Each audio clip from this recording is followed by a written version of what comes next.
finance or funding that are, not addressing our needs, like for example, the way we conserve our area, the way we decide whether we want to be in part of the decision-making processes in our village, and etc. But yeah, I would like to highlight, even though that challenges are remained, and even for years or even decades, there is this way of getting out of these challenges, because I think it's also important to be that stubborn optimist, especially when you live in the oligarch government, and yes, those enabling environments that we desire, that we need to, it's not there. It's important to build that ally or build supportive environment or ecosystem for us to thrive together.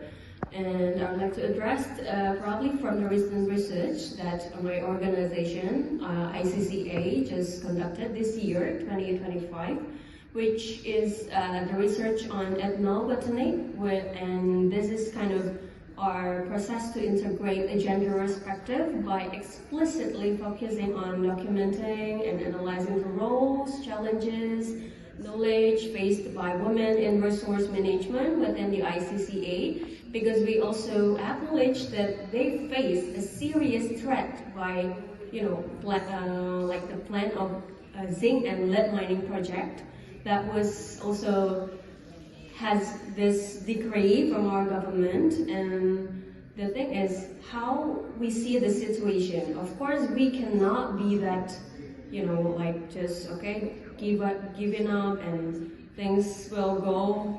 We cannot be like that. We have to find our ways to getting out of this horrible situation. And we find that this research and this participatory research is kind of a goal to show the role of women and the role of their knowledge can be integrated into community conservation strategies to strengthen their recognition of their role. And this research provides practical input for policies, so for our advocacy efforts regarding this ICCA recognition and biodiversity management that are more gender responsive, gender inclusive, and acknowledging that women in that particular village, which is in North Sumatra, Bongkaras village, are active in managing their fields, garden, and forest areas that provide food and livelihoods for their families.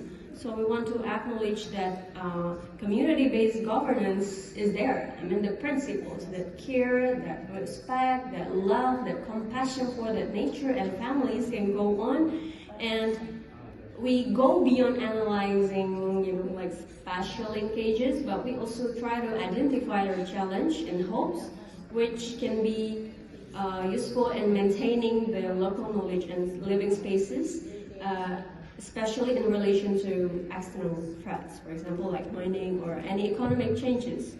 And maybe a recommendation, if any.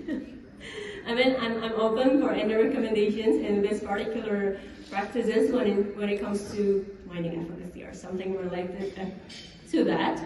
But yeah, we will continue to address the need of recognition and fulfillment of the rights of indigenous women, indigenous peoples, which stagnated, I know.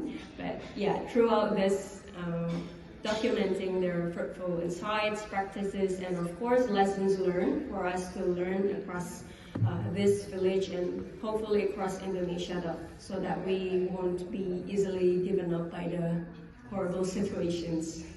Thank you.